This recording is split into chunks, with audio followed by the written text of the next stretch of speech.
Urban Attitude.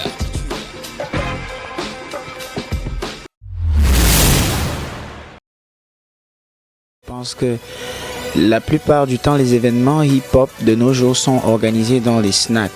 Les snacks ont leur politique et maintenant le facteur X dans toute présentation musicale, c'est la sono, la musique. Alors si tu te ramènes quelque part et tu rencontres un DJ qui lui apprend que la bonne sonorité c'est quand tu pousses le volume à fond et qui sait pas gérer son micro, qui sait pas gérer son appareil, ça fait que tout ce que vous allez faire là sera un sacré bruit. Tu peux être ingénieux comme tu veux, on ne va pas t'écouter. Si tu te ramènes 2-3 fois dans un endroit, on a organisé un truc comme ça, tu as mal à la tête, tu n'as plus jamais envie de venir. Ça fait que ceux qui se ramènent, ce sont les hip-hopers qui veulent partager ou alors entretenir entre guillemets la flamme, mais la clientèle elle ne se ramène pas. Non, revenons un peu vers l'essence de ce que tu dis.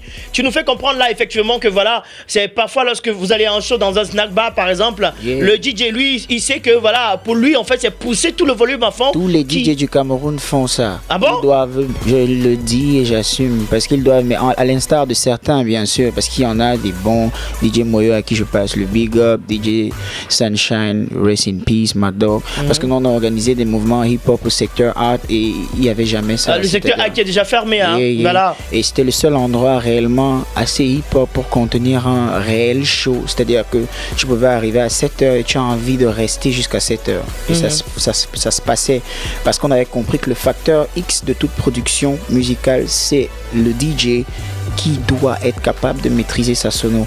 Parce qu'un DJ qui maîtrise pas sa sono, en fait, te fout le bordel. Ta chanson peut être magnifique. Si le retour déjà sur la radio, sur le micro est mauvais, peu importe comment tu vas te battre, peu importe. Hier, par exemple, j'ai vécu un truc. On était à une scène, je vais pas citer, et on recevait un artiste qui était phénoménalement bon. Le gars chantait carrément en douala, c'était magique. Sauf que celui qui pouvait percevoir ça était le gars qui devait vraiment être concentré. Alors tu t'imagines que tu es sorti un vendredi pour venir peut-être boire une bière tranquille et on te demande encore d'être concentré pour comprendre ce que quelqu'un fait. Ça a un sens. C'est-à-dire que le DJ a monté le son, il ne sait pas qu'en fait il y a une fréquence pour le son, il a monté le son, tu es d'abord déjà mal à la tête. Pourquoi l'artiste ne l'interpelle pas? Voilà, c'est parfois parfois c'est l'artiste. Moi j'ai vu Tonton Boudon le faire. Tonton Boudon dit que non, baisse un peu. C'est Tonton Boudon qui dit que baisse. Je veux qu'on écoute ce que je dis. Je veux pas que parce que c'est la bonne Pourquoi est-ce que l'artiste ne le fait pas? L'artiste ne peut pas le faire la plupart du temps parce qu'il vient derrière quelqu'un et qu'il se dit que bon, la personne qui l'appelle doit je veux dire que tu dois être capable de dire, tu vas venir dire à un DJ que gars, yo, baisse ton micro ou arrange ton mofop parce qu'il va te dire gars, ce sont pas tes appareils, machin truc, tu n'es pas censé me parler, adresse-toi au boss. Et le boss lui qui est concentré la soirée là, vouloir faire son gain, il se rend compte que c'est pas en train de passer et toi tu lui demandes de gérer un truc, un peu genre, ça devient très très complexe. La plupart du temps, même quand tu avises, ils sont pas prêts à te laisser même un jour, genre ramenons-nous un jour, faisons des répétitions, appelons quelqu'un de professionnel qui peut calibrer le son parce que ça veut dire enlever le dos et spend dans un endroit là où il n'est pas sûr qu'il va avoir le retour. D'accord. Ça devient complexe. Les rappeurs c'est des grandes gueules mais en même temps c'est des historiens et puis chacun dans... Alors des grandes gueules, est-ce qu'un rappeur c'est lui qui a besoin de dire aux gens que voilà il les a mis sans caleçon?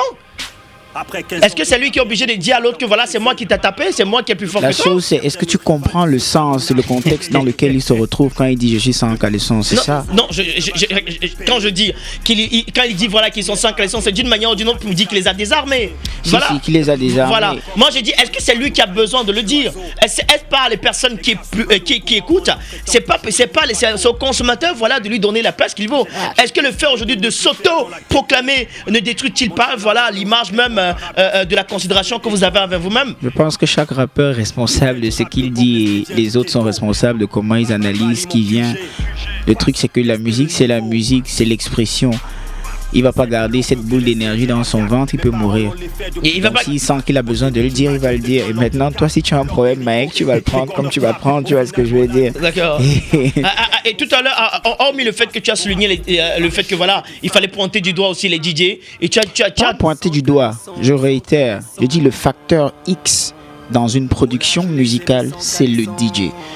Parce que quand on va parler de l'organisation, on peut faire une très bonne communication sur 1 mois, 2 mois, facile. Et au jour de l'événement, tu te ramènes, il y a 40 personnes. Je prends un exemple bête, 40 personnes. Et après 30 minutes, tu as 10 personnes qui restent. Pourquoi?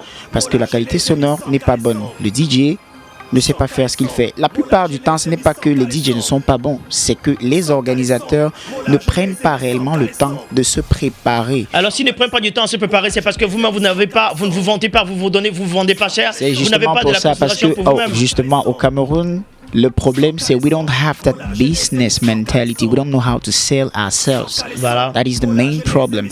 Parce que normalement, tu peux pas m'appeler. Dernièrement, il y a une foire. On m'a demandé d'organiser, c'était pendant la période de la CAN. J'étais censé faire partie d'un comité d'organisation pour comment on appelle ça, la fan zone. Fan zone. Je vais pas citer les noms. Si je prononce ça, peut-être le mec va perdre son travail. Parce que tu te rends compte que, en fait, des personnes se retrouvent à des endroits où ils prennent des sous. Et vous donnent un matériel d'anniversaire. Allô, il t'appelle 4 jours. C'est genre, il t'appelle, oui, allô, j'ai besoin que tu organises, tu me fasses un programme sur une foire de 2 semaines, genre, on fera 14 jours, tu vois. Et il m'appelle aujourd'hui et la foire est censée commencer, genre, demain. Et je lui dis, mec, tu es sérieux? Tu vois un peu le genre de délire. Et en plus de ça, il va pas te donner les fonds qu'il faut. Parce qu'il sait que pour avoir un bon DJ, c'est-à-dire quelqu'un qui s'y... On peut ne même pas avoir le bon DJ, mais on peut avoir le bon calibreur de son et le bon matériel. Mais on va pas te donner les moyens pour pouvoir faire ça. Alors, comment est-ce que tu parviens à vendre ta musique si on ne t'écoute même pas? Donc, quand quelqu'un me dit que, gars, le Cameroun n'a pas de contenu, moi, je me parle toujours que, mais qu'est-ce que tu as écouté? Où est-ce que tu es allé? Come to our street, come listen to what we produce, because we produce shit. Tu vas dire que, ouais, c'est old school, mais quand tu écoutes, on s'est connu affamé, la rage au ventre, tu kiffes toujours, c'est la même vibration. Mais c'est super vieux, ça. Alors, pourquoi tu parles de old school? Tu vois un peu le genre de délire. Music is music. Sell ourselves, business. C'est la seule chose qu'il faut qu'on intègre.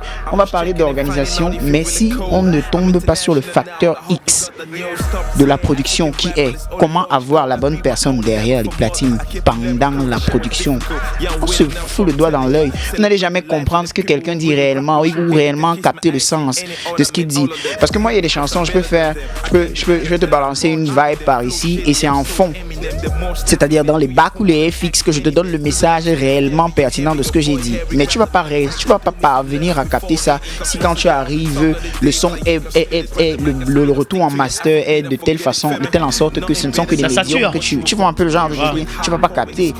Et ça dénature le produit, donc tu ne te vends pas bien. Donc comment tu fais?